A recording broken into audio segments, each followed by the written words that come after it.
The CBS Radio Mystery Theater presents...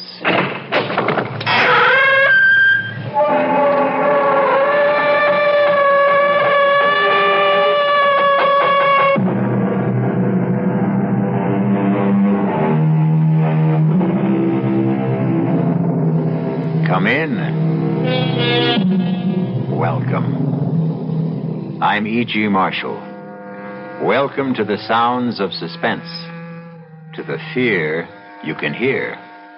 Welcome to the world of nightmarish probability, where the icy fear of the unknown can lead one down strange and terrifying paths. In our story, Alex Harper confronts the impossible, and the encounter produces a devastating effect. It's Ace, our dog. He's dead. I see him, Alex. There isn't a mark on him. Nothing. Look at his face. Oh, it's horrible. If I didn't know better, I'd say that something scared that pup to death.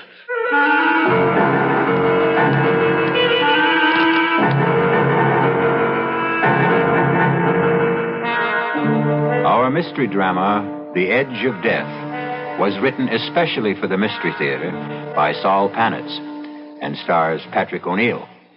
I'll be back shortly with Act One.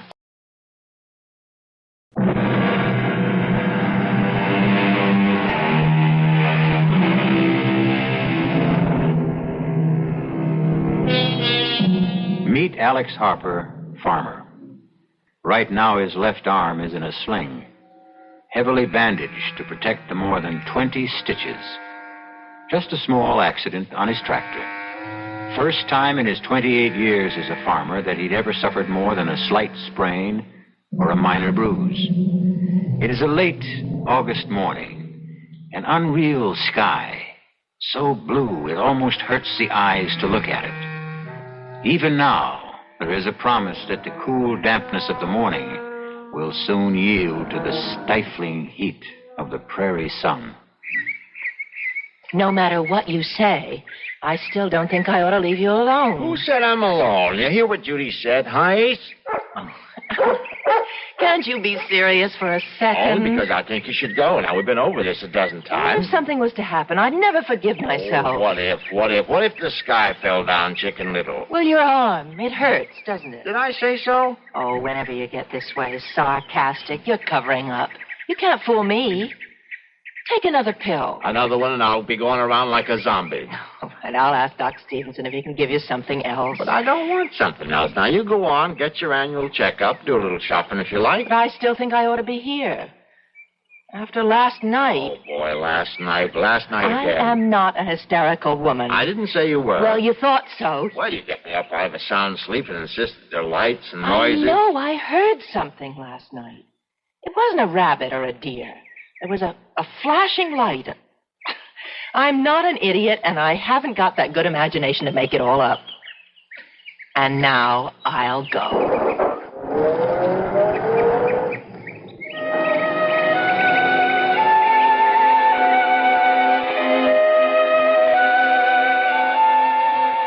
Ace, where are you? Come on, boy. Now, I'm in no mood to play games. All right, I'm going back to the house. Oh, behind the barn, eh? What you got cornered, a 10-foot rabbit or... Oh, there you are now. Hey, you did find something. I'm coming, Ace. All right, now bring it to me. Come on, boy, give it here. Give it here, that's it. Good dog. Yeah. Hey, let's see what you discovered. A bag. Looks just like Doc Stevenson's bag, only... Well, it couldn't be his. This one's shiny new. Feels funny. It's not leather. Doesn't feel like vinyl either. How the deuce can anyone possibly use this? No lock, no zipper, no buckle. No way to open this case. It's a gag. I'll bet that some of those college kids from town, sure, that's it. Judy did hear some sounds last night. The kids. And they left this. Stupid. Of course, Ace. Now, you'll get full credit. Yes, sir, boy. I'll tell Judy you found it. right, come on, let's go back to the house. Come on.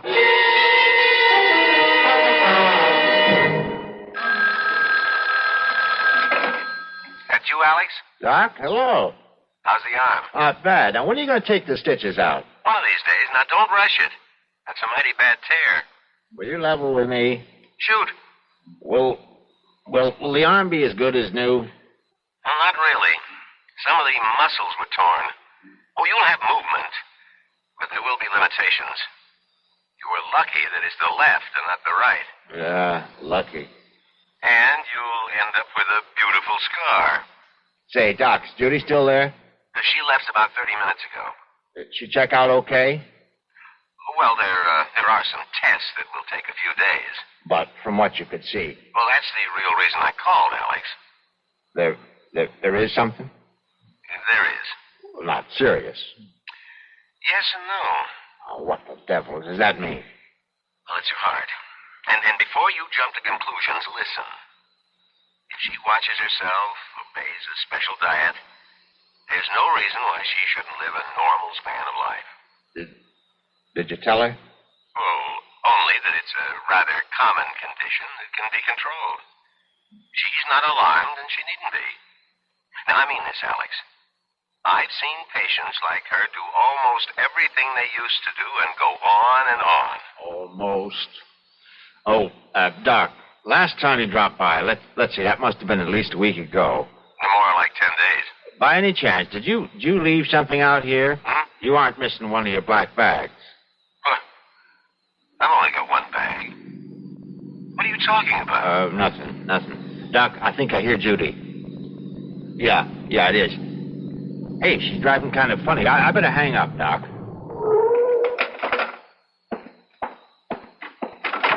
Oh, Alex.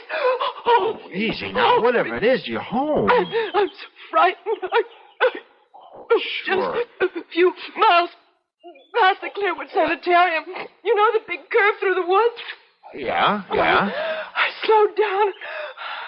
Well, would you rather talk about it a little later? You're shaking all over. Now, come on inside, Judy. I'll make some tea. Come on. Yes, I'd like that inside with the walls around me. Oh, Alex. Yes?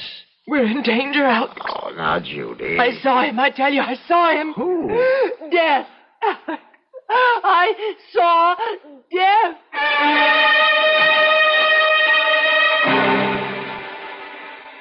You feel better now? Yes. Look, I can hold my hands out and they don't shake anymore. Yeah, maybe I ought to call the doc anyway. I guess you must think Oh, Alex. I was maybe a minute or so past the railroad bridge when I heard this thing. What thing? It was on the news about a patient at Clearwood escaping. And please notify if you see him and telephone number and all. Any description? Well, all I can remember was something about his being dressed all in black. Nothing more. Hear that? What? Siren? Police siren? Well, it could be a fire truck. Oh, yes, I suppose so. You've heard sirens before. Yes, I know, but... I know, but they're searching for him. I still don't know who him is, except he's one of those mental cases from Clearwood. Well, he was just standing by the side of the road. But first I could barely see him in the shadows, dressed in black as he was. Well, what'd he do? Nothing. Just stood there, looking. Didn't threaten you? And then he said something. It was like, I want to communicate with you. Yes, I think that was it. And you got out of there fast. Did he shout? No. His voice was soft and mild. And he said communicate?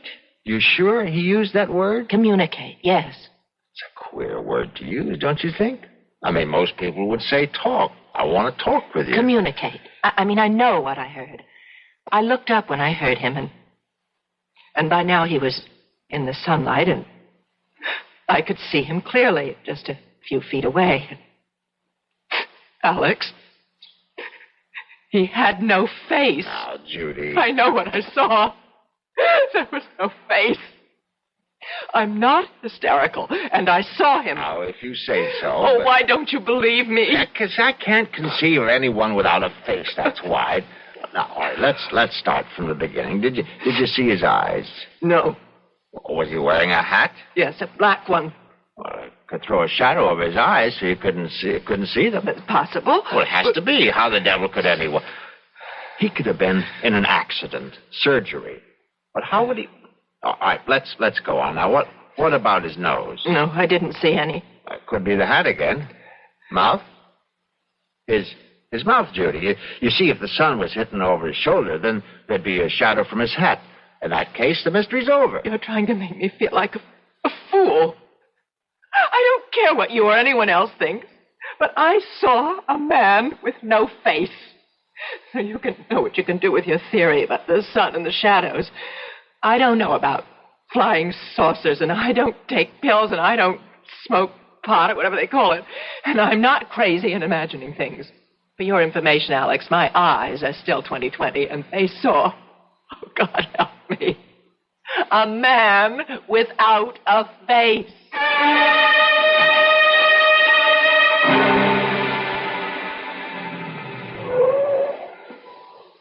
Alex, what's this all about?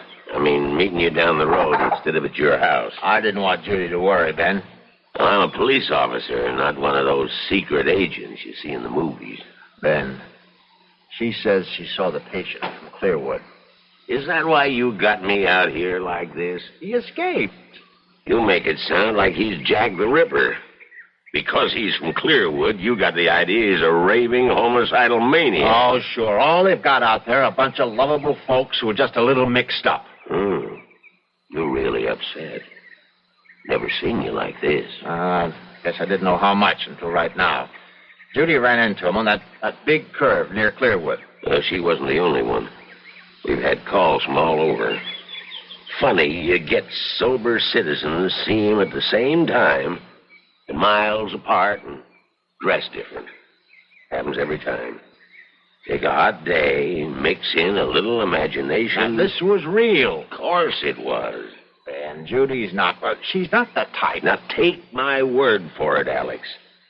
Every time something like this happens... Naturally, they're doing something about it, like cruising the highways, enjoying the scenery. I'll give him credit for enough brains to hide out. Oh, I suppose you want police officers out in the field? That's where they ought to be. Sure. We'll hire a couple of hundred extra. Won't that make the taxpayers jump for joy? Come here. What for? Now, come here. I won't bite. I want you to hear this. This is 5. This is 5. Receiving 5. That you, Ben? Over. Look up something for me, will you? Over. Go ahead. Over. How many identifications we got on the Clearwood thing? Give me a second. Here it is. Ben, we got 12 so far. Over. Hear that, Alex? 12. Everyone's a positive, too. Point blank range. Over. What's the spread? Over. This will kill you.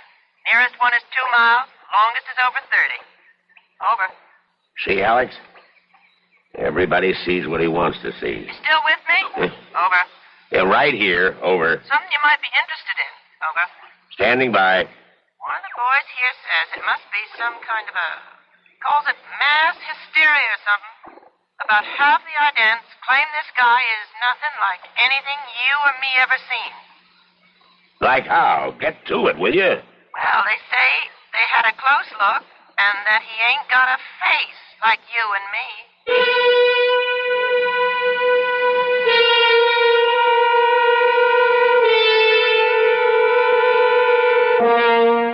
A man without a face.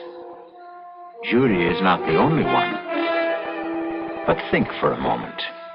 In this last part of the 20th century, and its attendant wonders and discoveries, what is true and what is unreal? Is there anything no longer possible? Is there? I'll be back shortly with Act 2.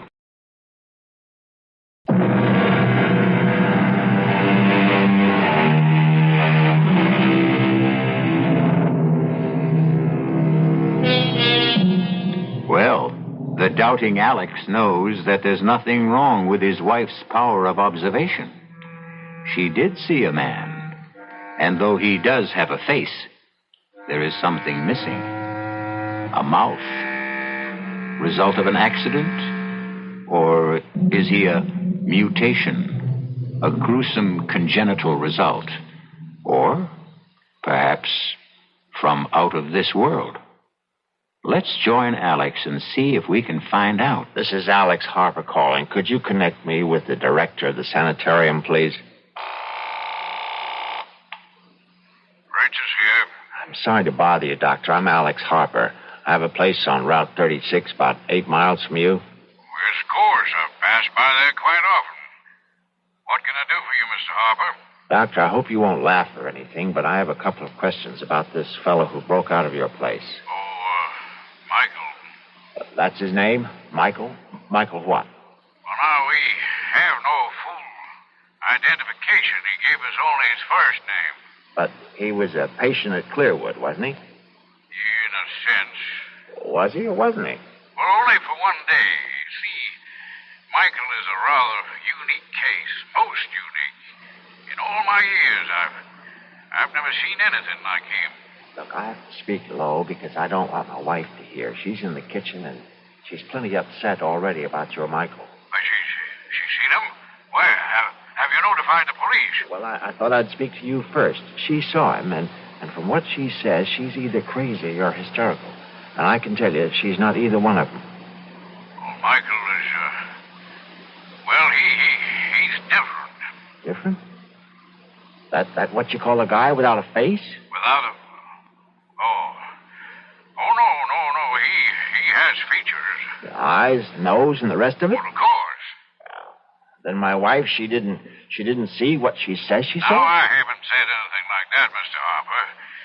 What I was referring to was his appearance, not his powers of reasoning or social behavior, because, quite frankly, he didn't talk to us. Outside of his name, we couldn't establish contact with him at all. Well, what about his, as you call it, appearance? Michael has no mouth. From what we can tell, he was born without a mouth. We don't know how he communicates, or if he does at all, or how he manages to ingest food.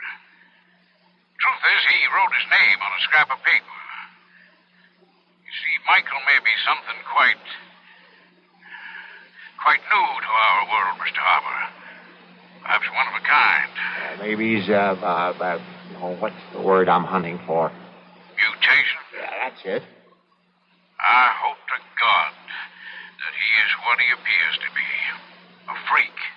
A one-time thing.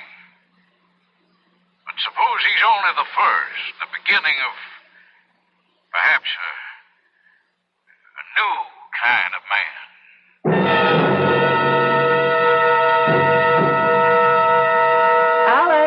Be right in. Uh-oh. What were you...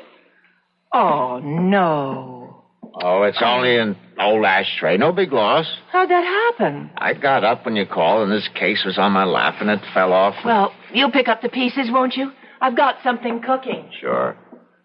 Hey, it's open. Judy, the bag is open. What's open? Oh, well, never mind. Well, what do you know? Hey, will you look at this? Now, Alex, you want me to ruin supper? Well, it's almost like a miracle. You see, Ace found this bag, and I couldn't figure out a way to open it. It looks just like the kind of bag Doc Stevenson carries. You don't have to be an engineer to open one of those. Oh, yeah? Well, this one has no lock or no nothing. And when I just dropped it and broke the ashtray, it opened up. Look what's in it. Let me see this eighth wonder. All these bottles. That's strange. Hmm? Doesn't feel like glass. Plastic. Mm-mm. Not plastic either. I never felt anything like this. Oh, what's the difference? Say, here's one that says cardiac arrest. And this one's cerebral occlusion and lymphoid carcinoma? Angina pectoris and respiratory carcinoma. Spinal sarcoma. And this one at the end, tuberculosis. Alex, what is all this? What are these pills? Well, how should I know, except that they're important. Here's one that's different. For cuts, bruises, and dermatological eruptions. Looks like talcum powder. It obviously belongs to a doctor. But what a doctor. What does that mean?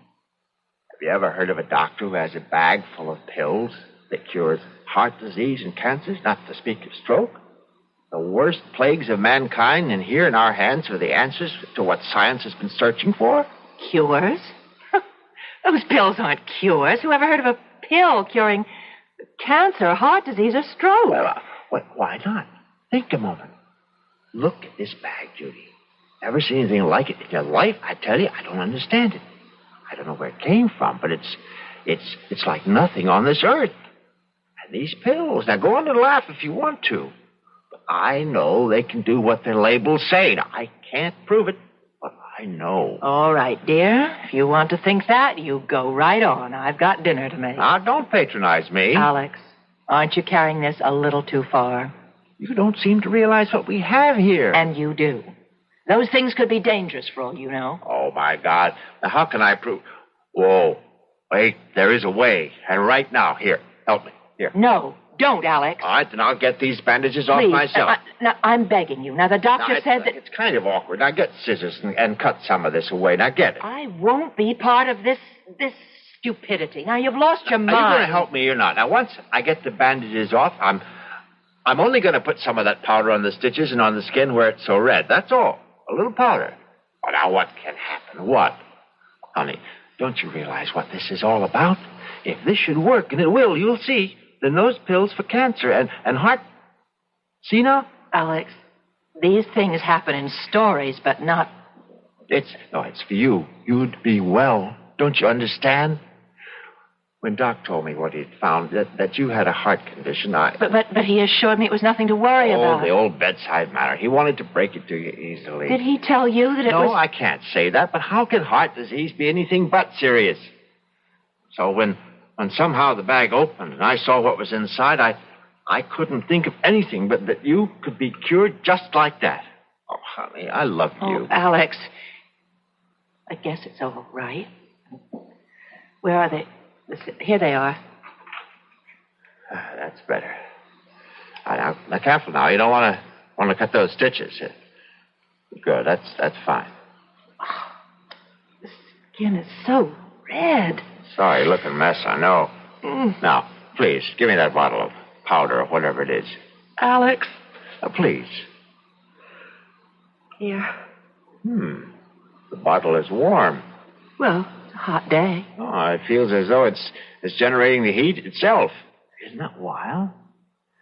Judy, will you do the honors? Just shake some all over. All right. That should do it. A little more. It's all covered. That ought to do it. Feel anything? Not yet. How long do you think it'll take? That is, if it... Well, it hasn't even been 30 seconds. I suppose it'll take a little time, though. I didn't expect a miracle like that water into wine kind of thing. The powder's got to work its way in. Well, I'll get some fresh gauze. You still ought to keep it covered. Yeah, that might not be a bad idea. I wonder what's bothering Ace. Oh, there he is. Alex. What is it? Look over there. It's him. The one Ace is running after, the man I saw on the road, the man without a face. I'm going after him. Now, lock the door after me and call the police. Oh, no, don't go. Let the police handle it. He's heading out to the East Fields. Now, call him. Tell him. He might be dangerous. No, I won't get too close. Just enough to keep track of him till the police get here. Oh, just thinking of him. I'm so frightened. Oh, now, there's no need to be. I didn't want to tell you before, but I talked to the head of Clearwood, and this guy, this Michael is his name. He's a little queer, but he's not dangerous. Anyway, there's nothing to worry about as long as you stay inside. Twice in one day. Why here? He's not after you. What reason would he have? I suppose not, but somehow... Alex! That's what he wants. The bag. The medicines.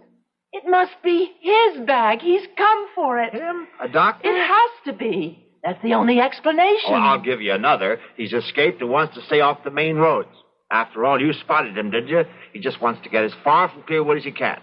By chance, he was cutting across our place when he ran into Ace. Now, look. Now, I'm going to go after him before he gets too far. Remember, the police and the door.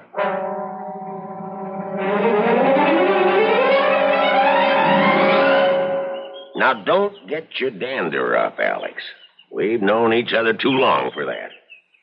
Now, you just show me again where you saw this feller last. Ben, I know that a good cop ought to be skeptical, but by God, I saw him run under that tree, then up and over that fence. Now, why would I lie?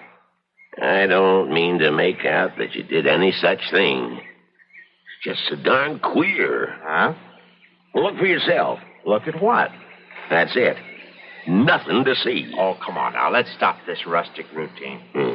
No footprints. Prince? Feel the ground. Soft, isn't it? So it's soft. And where are the prints? You say he was running? Yeah, with Ace right behind him. A man running puts down a mighty heavy print. Heavier than if he was walking. He could have gone across these rocks. Could have. But nobody could jump from rock to rock. Why, it must be 20 feet between them. Yeah. Unless he can fly. Must be clear out of the county by now. Now, how do you come to that conclusion? Ace. That's why. If we were anywhere near that there Michael, we'd be hearing Ace. You know he's always been a noisy dog. Well, he could have lost interest and run off after a rabbit or a woodchuck. Yeah, maybe. Something right over there, Alex. To your right. Grass is too tall. I can't see a thing. Something black. This side of that thorn bush. I see it. He's wearing black. Everything black. Yeah.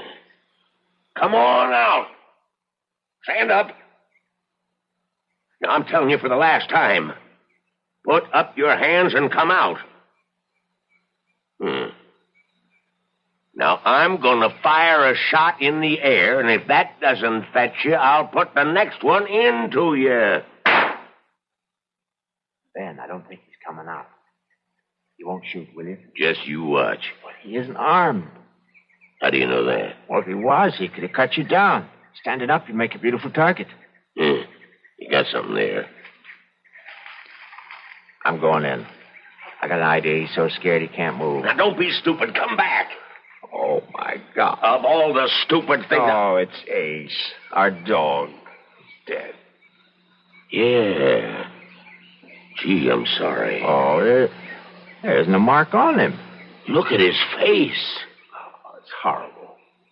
If I didn't know better, I'd say that something scared that dog to death.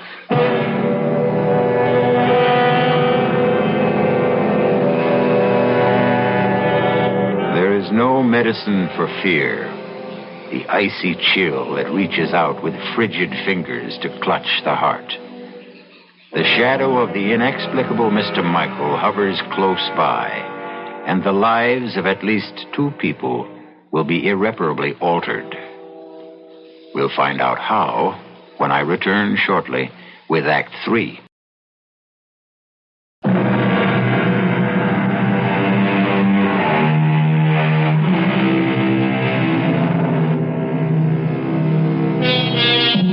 The family dog has died mysteriously, and the presence of Mr. Michael is as real as if he had knocked at the front door. Now the ride back to the farmhouse is a silent one, broken only by a few perfunctory remarks as it comes to an end. I'll keep in touch, Alex. If you see anything, give us a call. Yeah. Mighty sorry about Ace. See you, Alex.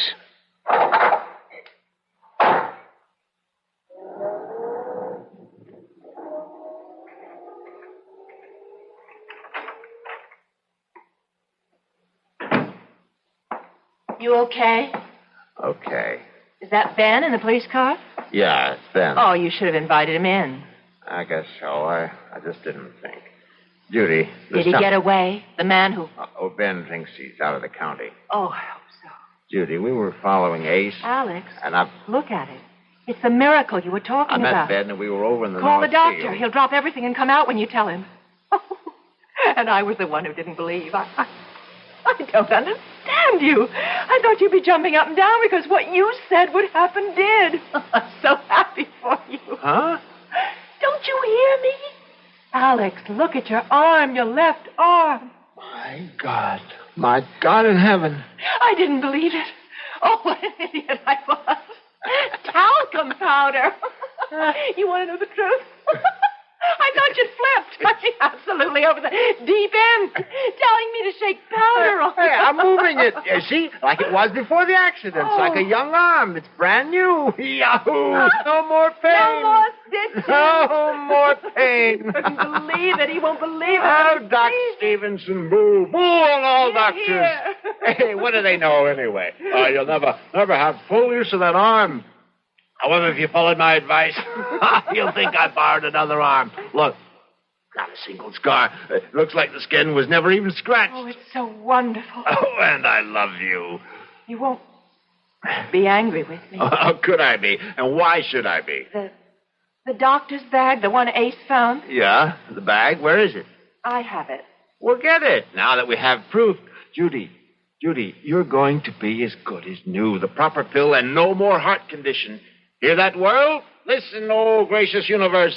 Well, it's on the desk. Well, what are we waiting for? Alex. Look, if it works like the powder, we'll stand them all on their collective ears. Judy, the bag is locked again. I was so full of doubts. When you left, I looked at the bag and... Oh, Alex, to me it was the embodiment of everything evil. And I wanted to destroy it, so I picked it up and somehow I pushed the flap down. Well, now, I can't tell where one part fits into another. See, I can't find a seam anywhere. Well, I think it was just about here. Try there. No, that's no use. I'll drop it on the floor, maybe like last time. Still in one piece. I'll try again. No use. Oh, forgive me. Right now, we got to figure out a way to get the bag open so we can get you a heart pill. Alex, you have an electric drill. I can try. I'll take it out to my workbench in the barn. Well, why not wait until morning? It's getting dark now. No time like the present. Now, give me a shout when dinner's ready. If I'm lucky, I may be back before then. I'll get this thing open if I have to use dynamite. Oh, here goes.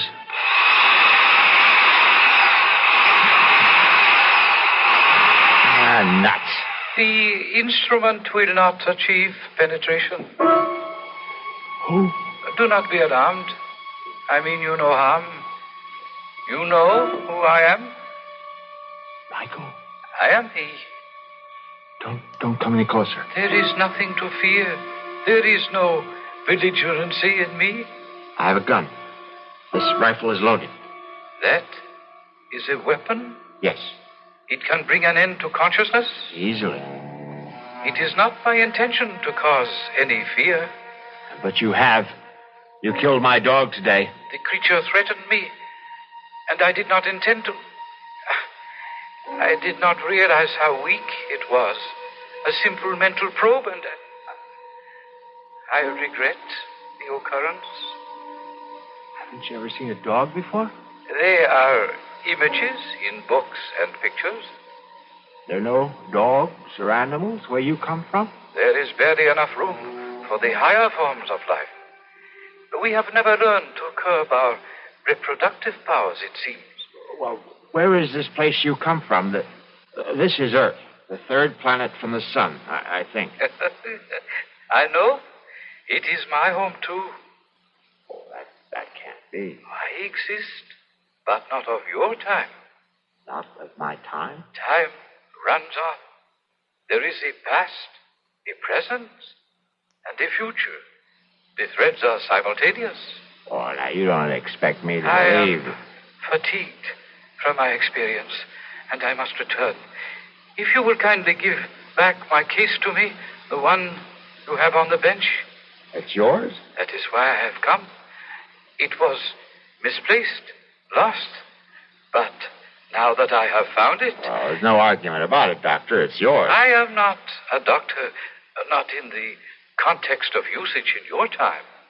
Who cares? Listen, the case was opened. I don't know the how. The mechanism is faulty. I must exchange it.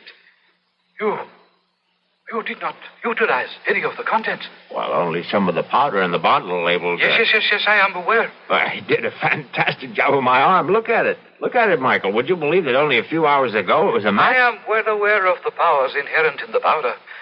But now, please, give me the case. You cannot open it, for the key is in my hands alone. Stay back. I must open it once more, or you will. I've got to have something from it. Comprehend this. My time is far in your future. The compounds are of another time, different metabolisms. Evolution has caused basic changes. But the powder worked on me. It is probably the single excipient. I don't believe you. Look, I'll give you anything. Money. How much do you want to open it? I shall prove my point to you. You must be aware of the differences in our physiognomies. You mean your face? Exactly. The lack of an aperture above the jawbone. You call it a mouth. Have you wondered then how we are communicating? I have no mouth, for we ingest our nourishment through an osmotic process unknown to you. And if I have no mouth, then how do we communicate? Well, You are moving your mouth, and I hear. I, on the other hand, send my thoughts to you through my mind. You see this is so? Yes. Think of it in this manner. I am you in a distant time. You should be able to comprehend then that medicinal compounds of my time may not be of benefit in yours. The differences in us are too great. But my arm. You were lucky to have chosen that particular container. My wife will die unless she has a pill. Just one pill. I have explained why you cannot have a pill. Open that bag or I'll kill you. I mean it. My demise will not help you. Comprehend. An unusual accident took place. A time warp misfunctioned, and I found myself in your time. The accident must have disturbed my balance, and I wandered from this place, leaving my case behind. We have communicated sufficiently. I feel joyous that your infirmity responded to the powder, but I cannot allow you to maintain possession of the case any longer. Stop. I took a vow to protect it with my life. I must fulfill that vow. Give it to me. That holds you for a while. You don't realize it, but you told me how to open this. You said the key is in your hands. It'll open to your handprints. Now your right hand on the bag. Maybe both at once. There. I'll try one on each side. Yes, I've got it. Judy, it's open.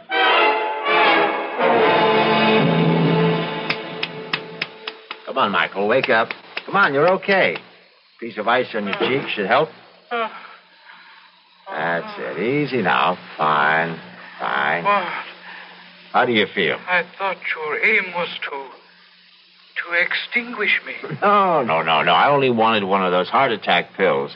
You see, my wife, Judy, has a heart condition. Well, she had a heart condition. Thanks to you, we don't have to worry about that anymore. This other person, your wife, she ingested the dosage? It's like a flash. After she saw what happened to my arm, she had no hesitation. If I could only have just one of each of those different pills, I wouldn't have... I have communicated to you that I am not a physician, yet you have refused to accept the truth. You insist I am practiced in medicine because I possess a case apparently similar to physicians of this time era. Well, you can't blame me for thinking that. You will not communicate. You will listen. You poor man. Poor individual. Let me inform you of my profession. I am proudly the highest ranking exterminator. Exterminator? Precisely. I communicated earlier that in my era there is barely enough room for all who inhabit the planet.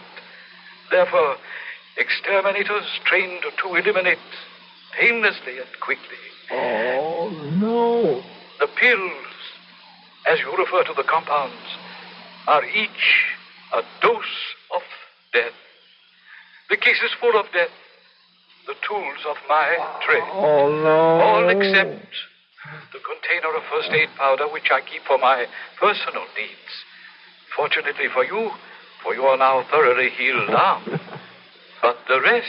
But the label, the tuberculosis, the heart attack, cancer... The compounds act within a matter of minutes, bringing death, of course.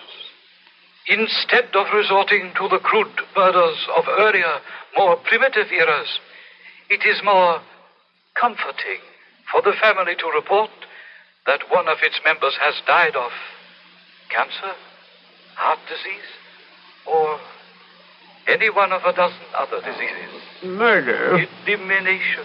Murder. My case, please. You must have an antidote. If you make a mistake, there must be some way you... are not committed. I am sorry for your bereavement. I shall depart. Be assured, there was no pain. No.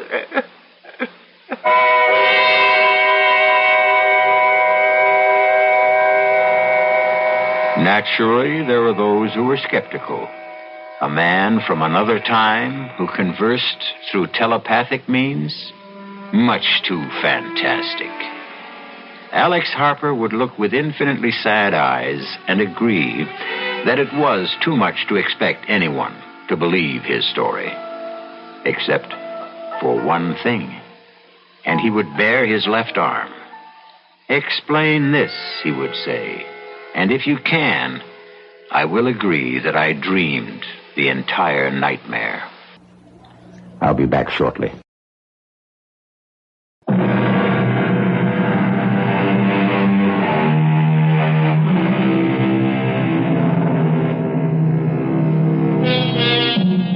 In a ditty from a well-known operetta, the words are, "Things are seldom what they seem. Skim milk masquerades as cream." And as you have just heard, words alone may tell only part of the real story. But for stories guaranteed to increase your pulse beat, my suggestion is the Radio Mystery Theater. Our cast included Patrick O'Neill, Marian Seldes, Ian Martin, and Leon Janney. The entire production was under the direction of Himan Brown. And now, a preview of our next tale. We all want to get rid of Kellerman. We want to kill him. And so do you. That's a lie. You hate his guts as much as we do, Mr. Bailey. Why don't you admit it? Of course I hate him. But that doesn't mean I'm ready to commit murder. Well, we're ready, Mr. Bailey. And you'd better be, too. This is E.G. Marshall inviting you to return to our Mystery Theater for another adventure in the macabre. Until next time, pleasant dreams.